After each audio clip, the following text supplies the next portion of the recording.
Hey guys, इस lecture में हम पढ़ेंगे अपनी डू वाइल लूप के बारे में।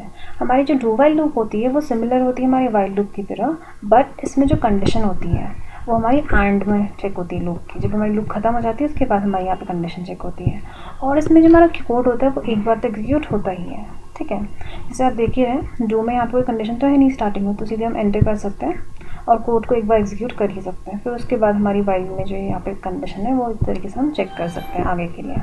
ओके, इसमें हमारा एक एग्जाम्पल है, वो हम एग्जाम्पल देखते हैं।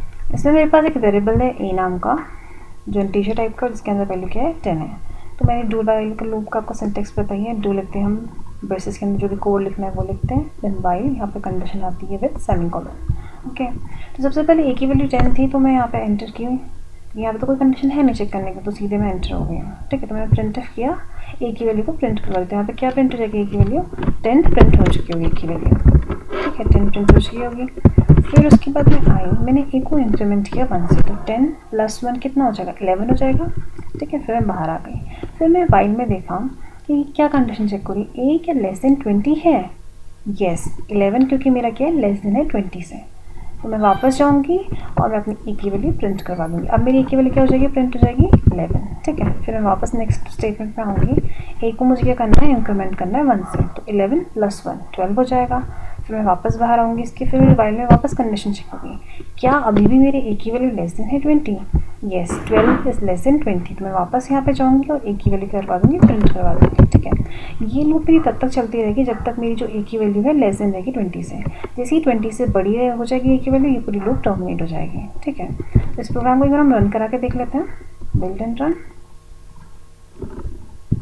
इसमें हमें आउटपुट देख गया, देखिए कहाँ तक चल रहा है, 19 तक चल रहा है। ठीक है, तो इस तरीके से हमारा ये प्रोग्राम एग्जीक्यूट होगा डू वाइल लूप में। ओके, सो ये हमारी सारी लूप्स थी फॉर डू वाइल एंड हमारी हम लोगों ने वाइल लूप पढ़ी है। ठीक है, इसके हम कुछ इंपॉर्टेंट पॉइंट्स देख लेते हैं।